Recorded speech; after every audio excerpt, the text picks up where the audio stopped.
that takes away the further meaning throughout the Book of Mormon record. With this foundation, now the religious differences between the Book of Mormon peoples begin to really make sense. I mean, how could it carry on the hatred and the belief that, and this is typical Near Eastern too, oh, well, your father's father wronged my father's father, therefore I hate you. Oh, there's nothing 19th century American in that psychology, but we know even today, that's definitely a Middle East thinking.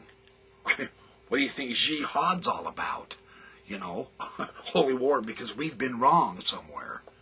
We see this in the Book of Mormon, the genuine Near Eastern element here. The psychology of the people is completely different from we Westerns. This is not a Western-oriented religious psychological text, in other words. Our Book of Mormon.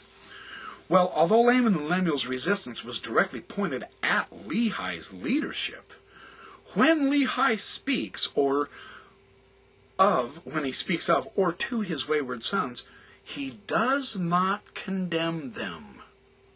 Oh, what an insight. Go back through and reread this. This whole story. Lehi does not condemn Laman and Lemuel. and understand this. Look how Brant shows this. Rather, he expresses his hopes and his desires for them.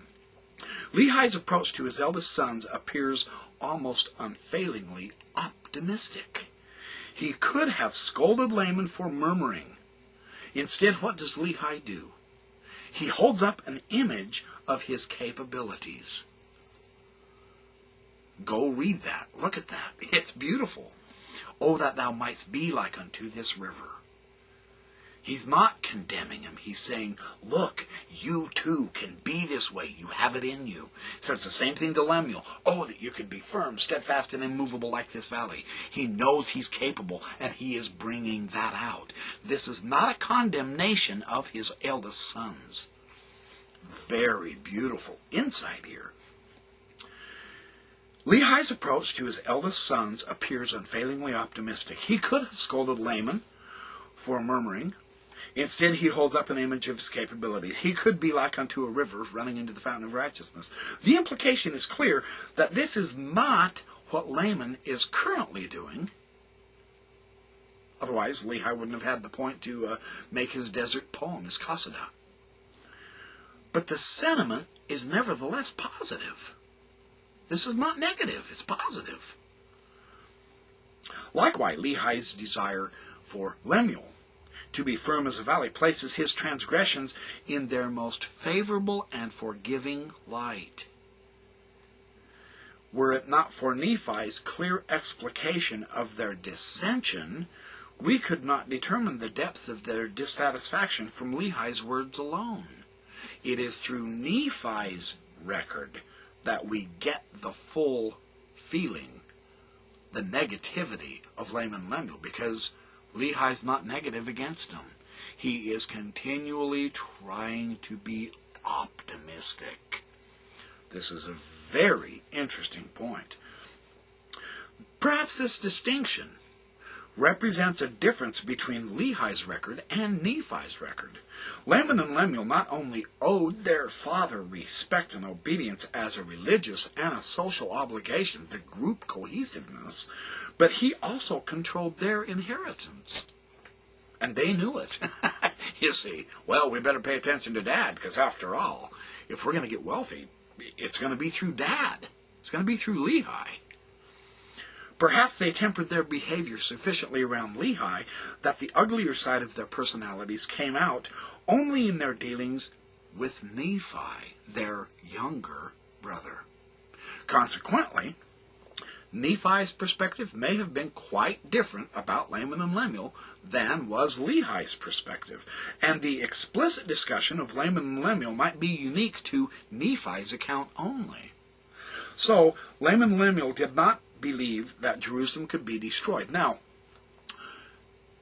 we, from our viewpoint, when we see Lehi's vision, And we see Nephi's visions, and we see how obedient Nephi is and all that.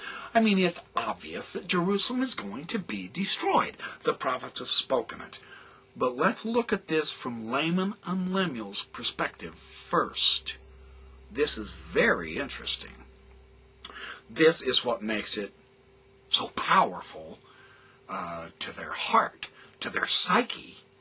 Jerusalem destroyed? Don't be absurd. And here's why they have that approach. Let's take a look at Jerusalem. This is what David Allen and David Rolfe Seeley, and Fred E. Woods have shown. They discuss the reasons for the disbelief of Laman and Lemuel. And once you get this, you almost see their point. You say, well, yeah. If you're going to think logically and obvious, then Jerusalem simply can't be destroyed. Why? Here's why. At least 6 interrelated factors contribute to the Judahite belief that Jerusalem could not be destroyed. Number 1, the historical traditions of the spiritual heritage of Jerusalem, that great city, suggested to many that the Lord would naturally preserve this holy place from destruction and desecration by the enemies of the covenant people. He had done so before. He will do it again. Number 2, the Jews misunderstood some of the Lord's promises in connection with the covenants that he had made with them. In particular, they misunderstood the promises made to David in the Davidic covenant. Number 3, the miraculous preservation of Jerusalem and its inhabitants when the Assyrians besieged Jerusalem.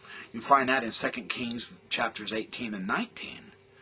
The point is, the Assyrians, this utterly, overwhelmingly magnificent, powerful army from the north, in the days of King Hezekiah, 701 BC, this was the time of Isaiah, remember, they failed to destroy Jerusalem. So this reinforced the belief that the Lord would preserve his temple and holy city from the enemy. The Assyrians couldn't do it.